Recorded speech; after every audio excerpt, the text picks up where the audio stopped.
नमस्कार, मैं हूं शुभम त्रिपाठी और आप देख रहे हैं सुदर्शन न्यूज। सत्ता के महासंग्राम में आज हम बात करेंगे नंदीग्राम की। जी हां, और आज हम सबसे पहले आपको बताएंगे कि नंदीग्राम से शुभेंदु अधिकारी के नॉमिनेशन पर क्या कुछ हुआ। इसके बाद हम देखेंगे कि शुभेंदु अधिकारी और ममता बनर्जी कैसे नंदीग्राम से जीतने का दावा कर रहे हैं, और फिर हम आपको दिखाएंगे स्मृति ईरानी ने मंच से ममता बनर्जी पर कैसे निशाना साधा। लेकिन इससे पहले आपको आज के बड़े चुनावी अपडेट दिखाते हैं।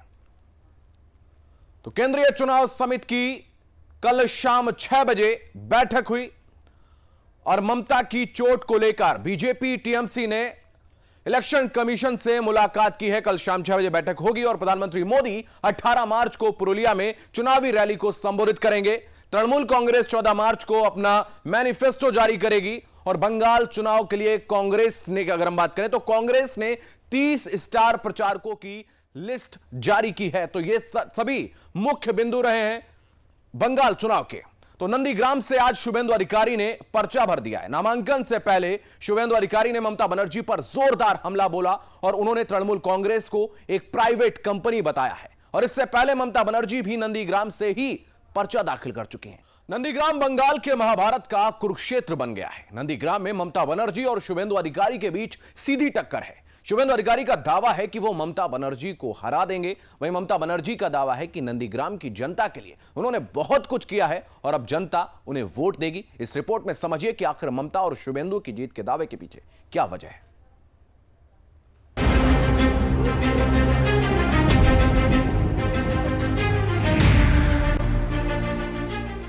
कोलकाता से 150 किलोमीटर दूर स्थित नंदीग्राम देखते देखते बंगाल के महाभारत का कुरुक्षेत्र बन जाएगा, किसे पता था।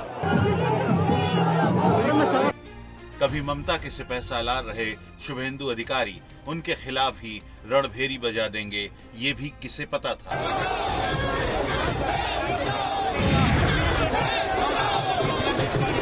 नंदीग्राम की जिन गलियों में ममता और अधिकारी साथ मिलकर लेफ्ट से लड़ते थे, आपस में ही भिड़ जाएंगे, किसे पता था। लेकिन कुछ भी हो जाना ही राजनीति है। तो आज हम आपको नंदीग्राम में होने वाले महासंग्राम से पहले वहां के हर समीकरण को समझाएंगे। सबसे पहले नंदीग्राम का सियासी समीकरण समझ लीजिए। नंदीग्राम का सियासी गणित। 2016 के विधानसभा चुनाव में नंदीग्राम में बीजेपी को 5% वोट मिले थे। 2016 में तब के टीएमसी उम्मीदवार शुभेंदु अधिकारी ने नंदीग्राम से महाजीत हासिल की थी। उन्होंने सीपीआई के अब्दुल करीम शेख को 81,230 वोटों से हराया था। शुभेंदु अधिकारी ने 1,34,623 वोटों के साथ 67.2% मत हासिल किए। 19 दिसंबर 2020 को शुभेंदु अधिकारी बीजेपी में शामिल हुए। इससे पहले तक नंदीग्राम में बीजेपी ना के बराबर थी। नंदीग्राम की लड़ाई बेहद दिलचस्प है।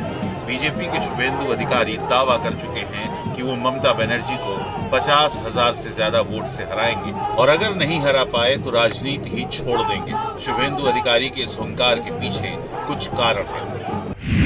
नंदीग्राम में अधिकारी परिवार जबरदस्त लोकप्रिय है। शुभेंदु अधिकारी को नंदीग्राम का भूमि पुत्र कहा जाता है।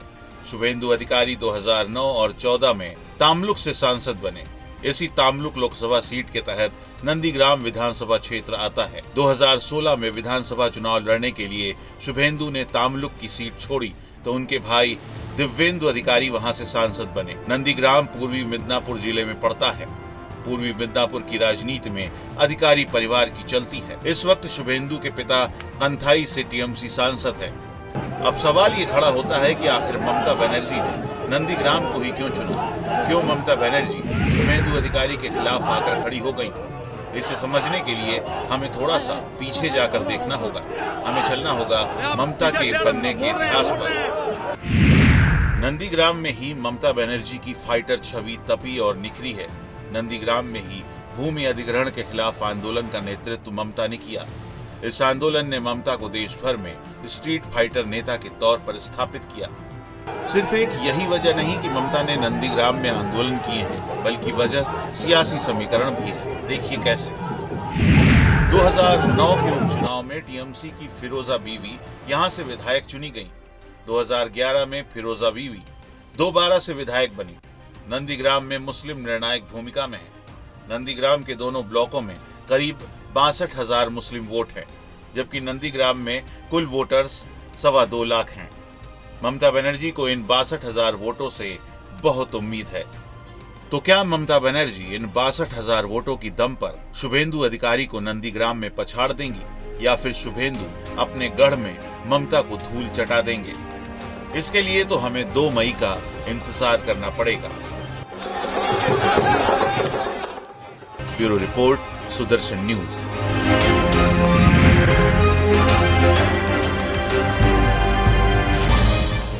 बंगाल में जारी सियासी घमासान को लेकर हमारे वरिष्ठ संवाददाता सौरभ तिवारी ने बिहार के उद्योग मंत्री और बंगाल के लिए बीजेपी के स्टार प्रचारक शाहनवाज हुसैन से खास बातचीत की। देखिए उन्होंने क्या कुछ कहा है।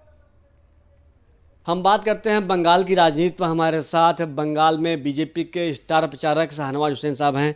शाहनवाज जी, बिहार से आप इकलौते स्टार प्रचारक हैं बीजेपी के, क्या कहेंगे बंगाल में जो माहौल चल रहा है इसमें?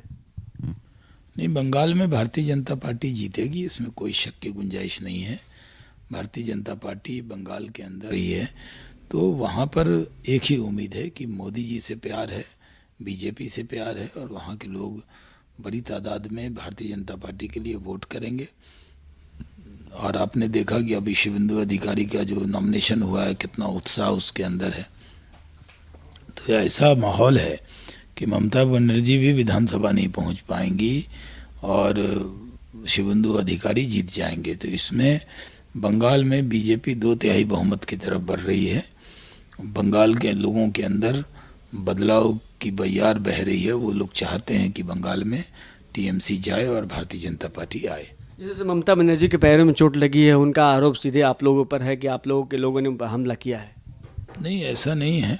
वो हम लोग पूरी तरह से मानते हैं कि कोई मुख्यमंत्री पद पर रहते हुए जिनकी इतनी सुरक्षा हो, कोई हमला कहाँ पे हुआ है? किसने हमला किया? किसका नाम वो दे रही हैं? उनको चुनाव लड़ना चाहिए, इन सब चीज़ों में नहीं पड़ना चाहिए। कहा जा रहा है कि व्हील चेयर में बैठ कर प्रचार करेंगे। मैंने सहानुभूति लेने की कोशिश है उनकी तरफ से। नहीं, वो कुछ भी करें, बंगाल की जनता ने मन बना लिया है कि भारतीय जनता पार्टी की सरकार बनाएंगे। ये कहा जा रहा है कि जैसे वो चंडी पाठ कर रही हैं, पूजा कर रही हैं, या दिखावे का जो हिंदू जो होता है, चुनावी हिंदू, जैसे राहुल गांधी करते थे, जने ऊपर कोट के ऊपर जनेऊ पहनते थे, उससे वो भी कर रही हैं। नहीं, वो कुछ भी करें, लेकिन ये तय है कि बंगाल में भारतीय जनता पार्टी की सरकार बनेगी। चुनाव के वक्त भगवान तो याद आते ही हैं लोगों को, लेकिन किसी की पूजा पद्धति पर मुझे कुछ नहीं कहना। लेकिन इतना ज़रूर है कि बंगाल की जनता की जो सेवा है, नर सेवा, नारायण सेवा, वो नहीं किया उन्होंने। 10 साल तक बंगाल की आवाम परेशान रही। वो मुक्ति चाहती है टीएमसी से। सनवा जी, आपका एक कहावत है कि मीठा मीठा गप गप तीता तीता थू थू। आपके अध्यक्ष पर हमला हुआ तो नाटक करार दिया, और उन पर हमला हुआ तो कह रही है कि बीजेपी ने कराया। नहीं, ये इस तरह की बात वो करती रहती हैं और लोग समझ रहे हैं कि सच्चाई क्या है। एक आखिरी सवाल, आप बिहार से बीजेपी के स्टार प्रचारक हैं, मंत्री हैं, बंगाल जा रहे हैं। आप बंगाल में आपके लाखों चाहने वाले हैं, आप क्या संदेश देंगे सुदर्शन टीवी के माध्यम से? नहीं, बंगाल में भारतीय जनता पार्टी को साथ दें, भारतीय जनता पार्टी के साथ आएँ। भारतीय जनता पार्टी पूरी तरह से साथ देगी और भारतीय जनता पार्टी इस इलाके के अंदर जो भी काम होगा बंगाल के अंदर करेगी। बंगाल का भला भारतीय जनता पार्टी ही कर सकती है। धन्यवाद। तो शाहनवाज हुसैन बीजेपी के स्टार प्रचारक हैं। इनका सीधा तौर पर कहना है कि इस बार जैसे माहौल लग रहा है, ममता बनर्जी विधानसभा तक भी नहीं पहुंच पाएंगी। कैमरामैन कमल के साथ सौरभ तिवारी, सुदर्शन न्यूज, दिल्ली। केंद्रीय मंत्री स्मृति ईरानी ने आज हल्दिया में एक जनसभा को संबोधित किया और इस दौरान उन्होंने जय श्री राम के नारे लगाए। ममता बनर्जी के मंच से चंडी पाठ और खेला होबे के नारे पर सवाल उठाए गए। स्मृति ईरानी ने कहा कि मैं दीदी से पूछना चाहती हूं कि बंगाल की किस बेटी को वोट देना है, उन्हें जिन्होंने 80 साल की एक औरत के साथ मारपीट की थी, या जिन्होंने भाजपा के लोगों का कत्ल कराया, जिन्होंने दुर्गा पूजा और सरस्वती पूजा पर मूर्ति विसर्जन तक उनका नहीं होने दिया था। इसी पर आज हम चर्चा करेंगे। हमारे साथ जो खास मेहमान जुड़ रहे हैं उनका परिचय हम आपसे करवाएंगे। हमारे साथ तृणमूल कांग्रेस से इस वक्त शिल्पी चटर्जी जी जुड़ रही हैं और बेबी तिवारी बीजेपी से हमारे साथ इस वक्त जुड़ रहे हैं। आप दोनों का बहुत स्वागत है। शिल्पी जी, मैं सबसे पहले आपके पास आऊंगा। सुदर्शन न्यूज पर आपका स्वागत है। धन्यवाद। प्रश्न आपसे यही है कि नंदीग्राम पर आज हम विशेष रूप से चर्चा कर रहे हैं, क्या ममता बनर्जी वहां से विधायक चुनी जाएंगी? क्योंकि जिस तरीके से शुभेंदु अधिकारी ने दावा ठोका है कि अगर हम हारते हैं यहां से तो हम राजनीति छोड़ देंगे। उसको फिर राजनीति छोड़ने के लिए तैयार रहना पड़ेगा, क्योंकि वो भूमिपुत्र बहुत कहलाते हैं खुद को। पर वो तो अभी तक नंदीग्राम से वोट दिया ही नहीं, वो तो हल्दिया से वोट देते थे, अभी नंदीग्राम के वोटर हुए। तो भूमिपुत्र होने से कुछ नहीं होता, जनता किसको मांगती है, जनता किसको चाहती है, यही सबसे बड़ी बात है। और ये आप देख लेना कि ममता बनर्जी बहुमत लेके ढेर सारे आसन लेके 200 से ज्यादा आसन लेके तीसरी बार के लिए मुख्यमंत्री नहीं, लेकिन आप भूमिपुत्र होने पर उनके प्रश्न चिन्ह खड़ा कर रही हैं। वो वहां से आपको पता है 63% ज्यादा वोट उन्होंने पाए थे पिछले चुनाव में। हाँ, तो उसके पीछे जो ममता बनर्जी की तस्वीर लगी थी, अब वो अपने आप को जननेता कहती है शुभेंदु जी। तो मैं आपको कहना चाहती हूँ, जब से ममता बनर्जी की छवि तस्वीर पीछे से उनकी हट गया ना, तब उसके बाद उनके जो सभा है उनमें लोग या पब्लिक देखिए कि कितना है और पहले कितना था। पहले इसीलिए था कि पीछे ममता बनर्जी की तस्वीर था। तो ममता बनर्जी के साथ बंगाल की पब्लिक है, ये तो बार बार साबित हो चुका है और आगे इलेक्शन में भी ये साबित होने वाला है। ये तो भविष्य के गर्व में है, अभी आने वाले चुनाव में पता चल जाएगा। बेबी तिवारी जी, मैं आपके पास आऊंगा। स्वागत है आपका सुदर्शन न्यूज पर। और सवाल यही है कि जिस तरीके से शुभेंदु अधिकारी लगातार दावा ठोक रहे हैं कि उनकी गृह सीट है और वहां पर वो अपने आप को भूमिपुत्र भी बताते हैं, और उन्होंने वही प्रश्न मैं आपसे भी करूंगा जो शिल्पी जी से मैंने किया है कि क्या वो राजनीति छोड़ देंगे अगर हारेंगे, लेकिन उन्होंने दावा जीत का किया है। जी जरूर दावा जीत का ही होगा और जीत ही होगा, क्योंकि देखा कि नंदीग्राम जनता के सेंटीमेंट लेकर के एक मुख्यमंत्री जो वहां पूजा देने के लिए नॉमिनेशन के लिए जा रही हैं, जाने के तुरंत बाद उनका दुर्घटना के कारण जो भी हो रहा है, आश्चर्य की बात है कि सिंपैथी वोट बैंकिंग लेने के लिए नॉमिनेशन के साथ ही उनका प्लानिंग के तहत टूट पड़ना और एक बार एक बयान देना, फिर दूसरे बार बयान से मुकर जाना और बोलना कि 5 जो नामा के ऐसे ठेले दिए थे, फिर बीजेपी के माथे पर इसको मोड़ देना। नंदीग्राम के जनता को बदनाम करना हुआ, नंदीग्राम को कलंकित करना हुआ। नंदीग्राम की जनता उनसे पूछेगी कि कौन सा नंदीग्राम का वोटर है जो उनको धक्का दिया है, ये प्रमाण करके दिखाए। तो ये पैर जो टूटा है उनका, ये वाकई में टूटा है या फिर कुछ और है? जो भी हुआ हो, वो तो बहुत सारी बातें बोलती हैं, बोल के मुकर जाती है। वो डॉक्टर और मेडिकल टीम उसको करेगा। मैं डॉक्टर नहीं हूँ, मैं राजनीति करती हूँ। मैं ये लेकिन बहुत सारे डॉक्टर्स ने उस पर प्रश्न चिन्ह खड़ा किया है। शिल्पी जी, आपके पास आऊंगा। जब भी किसी का पैर टूटता है तो जो प्लास्टर किया जाता है वो 90 डिग्री पे रहता है। ममता बनर्जी का 120 पे कैसे नजर आ रहा है? कहीं कोई झोल तो नहीं है? कैसे झोल हो सकता है? ममता बनर्जी की पैर टूटा है, उसकी हड्डी की जो एक्सरे प्लेट है, वो एक्सरे प्लेट भी हम आप लोगों के सामने लाए हो। अच्छा, तो और आपकी सरकार है, कुछ भी करवा सकते हैं आप बंगाल में। तो प्रश्न चिन्ह खड़ा करने के सवाल ही नहीं उठते। ये बीजेपी तो शुरुआत से ही दंगा फसाद करने के लिए ही वेस्ट बंगाल में आए हैं। अरे बीजेपी की सरकार थोड़े ना वहां पे, बीजेपी कैसे वहां पर? पुलिस आपकी है, आप लगातार वहां पर जय श्री राम नहीं बोलने देते हैं, आप वहां पर सरस्वती पूजा का विसर्जन नहीं होने देते हैं। सारी सरकार तो आप ही की है ना। आप योगी आदित्यनाथ का हेलीकॉप्टर नहीं उतरने देते भाई, विसर्जन नहीं होने देते हैं। वर्चुअल ओपनिंग कहां से नरेंद्र मोदी जी करते हैं बंगाल में?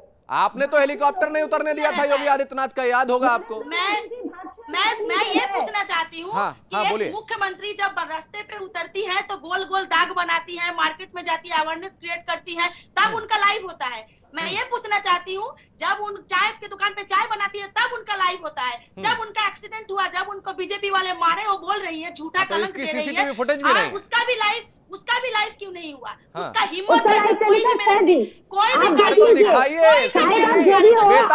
देखने के लिए किसी के पास नहीं है, किसी के पास वो फुटेज नहीं है। जानबूझ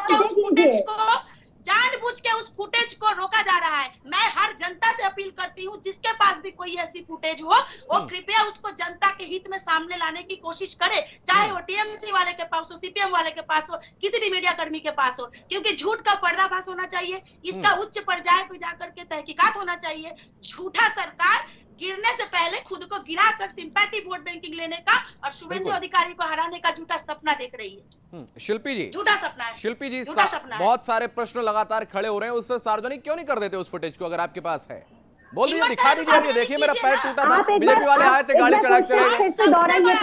हाँ, सबसे बड़ी बात इनकी मुख्यमंत्री अपने बयान से मुकर रही है। वो जब एक्सीडेंट हुआ तब बोली कि 5 आदमी आए, मुझे मारे, मुझे चोट लग गया, और उसके बाद उनका सुरक्षा नहीं है बंगाल में। मैं सुरक्षा व्यवस्था पर बोलना चाहती हूँ कि एक चीफ मिनिस्टर की अगर सुरक्षा नहीं है तो हमारी और आपकी जनता की, आम जनता की सुरक्षा कहाँ से होगी? उनका Z+ कैटेगरी का सुरक्षा है, कहाँ था उनका सुरक्षा?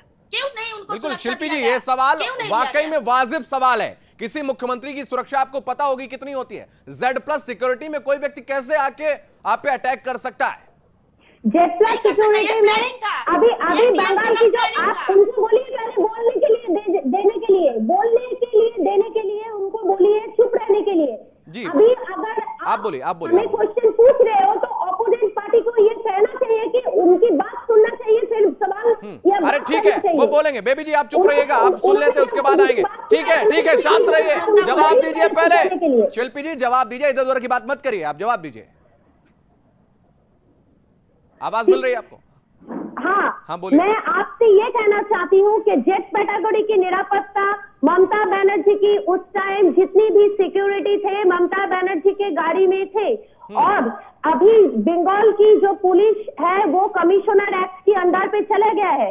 कमिश्नर एक्ट अंडर पे जब चला जाता है तो उसका सुरक्षा सिर्फ बंगाल गवर्नमेंट के ऊपर नहीं होता। हमें भी ये तहकीकात करना है कि पुलिस वहाँ पे जब ममता बनर्जी कहीं पे खड़ी होती है या चीफ मिनिस्टर, प्राइम मिनिस्टर खड़ी होती है, उनमें मिनिमम 4 से 5 सुरक्षा गेट को तोड़ के ममता बनर्जी हो या नरेंद्र मोदी हो उनके तक। ठीक है, तो आपने देखिए, आपने अपने वक्तव्य में ही आपने हमें एक बात से जवाब दीजिए। हाँ बोले। प्रत्यक्षदर्शी जो बीजेपी के साथ एक ही साथ खाना खाया वो कहां से आ गया? वो कहां से आ गया? और अगर उन्होंने बोला कि अरे तो बीजेपी तो सीबीआई जांच मांग रही है, आप करवाइए ना। आप भी बोल दीजिए सीबीआई जांच होनी चाहिए।